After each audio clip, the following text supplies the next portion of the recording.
네, 안녕하세요. 저는 면목중 국어과 한예슬입니다. 본 영상을 통해 2020 온오프 연계 서로 성장하는 교실 자료 개발에 대해 말씀드리고자 합니다. 제가 이 영상을 통해 말씀드릴 내용은 먼저 서울형 독서 기반 프로젝트 수업인 서로 성장하는 교실에 대한 간단한 안내를 먼저 드리고 주제 도서 선정 배경 및 소개, 그리고 온오프 연계 서로 성장하는 교실 모형을 적용한 교수학습 흐름도, 교수학습 평가 세부 과정, 그리고 본 수업을 통해 얻고자 하는 기대 효과에 대해서 간략히 말씀드리도록 하겠습니다. 먼저 서울형 독서 기반 프로젝트 수업인 서로 성장하는 교실은 교육과정의 중심 요소인 핵심 개념을 협력적 독서 활동과 연계하여 학생 주도 탐구 활동을 통해 문제를 함께 해결하며 나아가는 독서 기반 프로젝트 수업이라고 할 수 있습니다. 코로나19 확산으로 인해서 디지털과 온라인이 좀 더 학교 교실에 더 빠르고 깊게 들어옴에 따라서 온라인과 오프라인을 연계하여 독서 기반 프로젝트 수업을 할 수 있는 방안에 대해서 고민한 방안을 말씀드리고자 합니다. 먼저 제가 주제 도서로 나는 죽는 것보다 살찌는 게 더 무서웠다라는 그림 에세이 책을 선정한 이유에 대해서 말씀드리고자 합니다.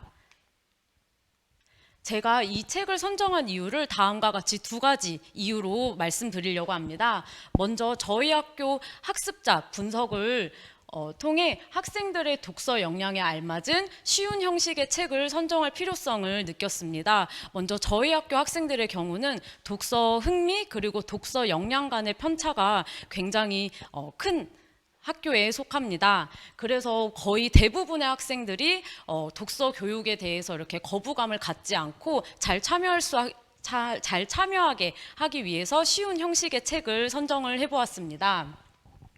다음으로 사회적 외모 강박에 대해 비판적으로 접근할 수 있는 교육 경험을 제공하고자 하였습니다. 이제 저희 학교 같은 경우에는 남녀공학 학교인데 여학생들 중에 이렇게 다이어트를 하기 위해서 급식을 먹지 않는 여학생들이 꽤 많다는 것을 제가 작년에 처음으로 인식하게 되었어요. 그리고 의식적, 무의식적으로 학생들이 외모로 자신들을 서열화하거나 외모로 이렇게 우울감, 압박감을 느끼는 학생들이 굉장히 많다는 것을 인식할 수 있었습니다. 이런 문제의식을 토대로 학생들이 갖고 있는 왜곡된 미의식 그리고 사회적 외모 강박, 이 프로젝트 수업 제목이기도 한 예쁘지 않을 권리에 대해서 한 번쯤은 비판적으로 고찰해 볼 수 있는 국어 수업을 제공을 해보고 싶었습니다. 이러한 이유들로 이 책을 선정을 해보았습니다. 이 책에 대해서 간단히 소개해 드리자면요. 이 책은 학생들의 가장 큰 삶의 화두인 다이어트를 비롯한 외모 가꾸기에 대해 이야기하고 있습니다. 이 책의 주인공은 람이라는 인물이 나오고요. 이 람이라는 인물은 작가의 분신이자 작가의 삶을 그대로 투영하고 있는 인물입니다. 이 책의 글쓴이는 8년 동안 식이장애로 외롭게 고통받은 자신의 경험을 그림과 글로 풀어내고 있습니다. 그래서 이 책에서는 이때의 경험과 이때 자신이 느꼈던 깨달은 바에 대해서 알기 쉬운 이런 언어 형식으로 쉽게 전달하고 있습니다. 이 책을 이해함을 통해 학생들이 이런 외모지상주의가 가져오는 사회적 병리 현상을 이해할 수 있을 거라 생각하였고요. 그 다음에 이런 탐구활동, 토론활동을 통해서 외모지상주의에 대한 자신의 의식과 관점을 정립할 수 있을 거라 생각을 하였습니다. 그리고 더 나아가서 외모지상주의를 해결할 수 있는 방안을 작품과 다양한 매체를 활용하여서 모색할 수 있는 교육적 경험을 제공하고자 하였습니다. 다음으로 이 프로젝트 수업 교수학습 설계 과정과 그 다음에 흐름도에 대해서 간단히 설명드리도록 하겠습니다. 이 교수학습을 설계함에 있어서 교육과정의 핵심 개념 중에서 문학의 수용과 생산, 목적에 따른 글의 유형, 그리고 듣기, 말하기와 매체를 추출을 하였습니다. 그리고 국어과 교육과정 성취 기준 중 다음과 같은 성취 기준들을 재구성하여서 국어 교과내 영역 간 통합 수업을 설계해 보고자 하였습니다. 이러한 수업을 통해서 비판적, 창의적 사고 역량, 자료 정보 활용 역량, 의사소통 역량 등의 미래 핵심 역량을 신장시키는 데 수업의 목적을 두었습니다. 이 교수학습은 다음과 같이 엮어 읽기, 질문 생성, 탐구 활동, 문제 해결의 4단계의 흐름을 지닙니다. 지금부터는 교수학습 평가 세부 과정에 대해서 말씀드리고자 합니다. 이 영상을 통해서는 교수학습에 대해 보다 좀 더 세부적으로 전달해 드리도록 하겠습니다. 먼저 첫 번째 엮어읽기 단계에서는 학생들은 주제 도서를 읽으며 KWL 읽기 전략을 활용하여 각 장의 내용을 파악하여 정리하는 활동을 먼저 하게 됩니다. 이렇게 선반 형식의 패들렛을 활용하여서 주제 도서와 관련하여 K, 알고 있는 것, W, 더 알고 싶은 것, L, 알게 된 것을 정리한 내용을 학급 구성원들과 공유하게 하였습니다. 이제 내년에 혹시 코로나 상황이 종식이 되어서 더 이상 원격 수업이 이루어지지 않는다고 하더라도 저는 이 패들렛 수업을 패들렛 도구를 독서 수업에서 계속 활용하고자 하는데요.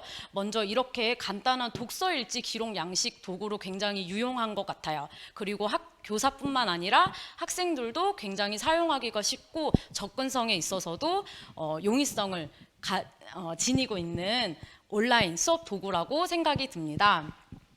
그리고 간단한 이렇게 자신이 마음에 드는 글을 읽고 하트를 누르는 기능, 그리고 각 게시물에 댓글을 다는 기능 등을 통해서 교사와 학생뿐 아니라 학생과 학생 간의 상호작용도 활발하게 촉진할 수 있습니다.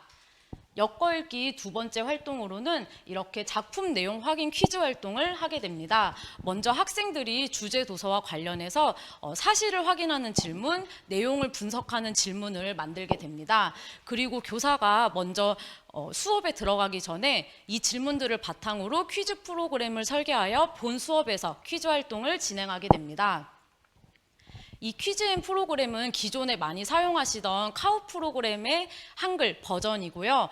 객관식, OX형, 초성 퀴즈형, 토론형 등 다양한 문제 유형을 출제할 수 있는 프로그램입니다.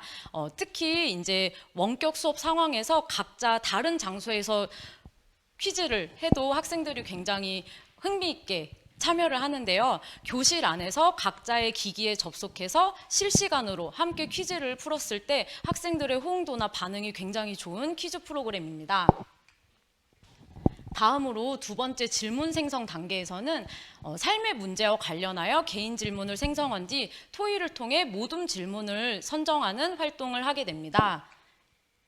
앞에서는 내용을 단순히 확인하는 질문을 생성하는 활동을 하였다면 이 단계에서는 글 안의 근거와 나의 경험을 활용하여 답을 구할 수 있는 질문, 혹은 내용을 평가하는 질문, 삶에 적용하는 질문 등과 같이 한 차원 더 높은 차원의 질문을 생성하게 됩니다.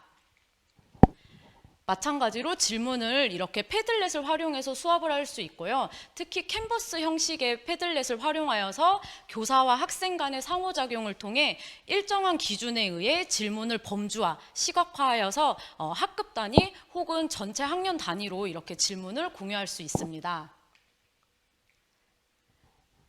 다음으로 토의를 통해 모둠 질문을 선정을 해보았고, 좀 더 구체적인 활동 양상을 선생님들께 보여드리기 위해서 예쁘지 않을 권리를 보장받을 수 있는 사회를 만들기 위해 어떤 노력을 해야 할까라는 예시를 선정해 보았습니다. 다음 세 번째 탐구 활동에 대해서 설명드리도록 하겠습니다. 학생들은 능동적으로 자신들이 탐구 내용과 탐구 방법을 기획한 후에 단행본, 영상자료, 신문자료 등의 다양한 매체에서 자료를 조사하고 정보를 탐색하는 활동을 진행합니다. 그리고 본인이 조사한 자료를 자신의 말로 요약하여 모둠원들에게 설명해주고, 다른 모둠원들이 조사한 자료를 경청하며 핵심 내용을 요약하는 활동을 진행합니다. 이러한 자료 조사 및 정보 탐색 활동을 바탕으로 월드카페 토론 활동을 후속 활동으로 기획해 보았습니다.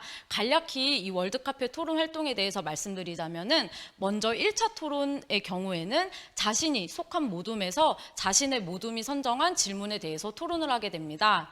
그리고 2차 토론에서는 호스트를 제외한 학생들이 다른 모둠으로 이동하여서 토론 활동을 실시하게 됩니다.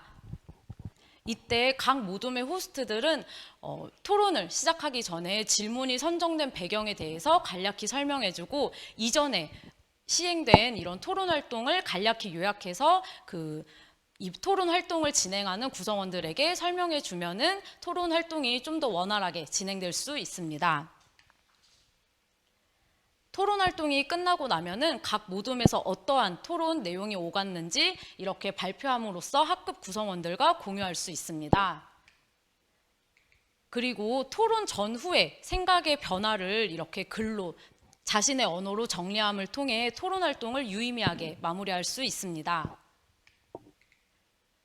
마지막 네 번째 문제 해결 단계에 대해서 설명드리도록 하겠습니다. 이 단계에서는 두 가지 프로젝트 결과물을 생성하게 되는데요. 먼저 그 첫 번째는 주장하는 글쓰기, 두 번째는 카드 뉴스 제작 및 캠페인 활동의 형태로 프로젝트 결과물을 생성하게 됩니다.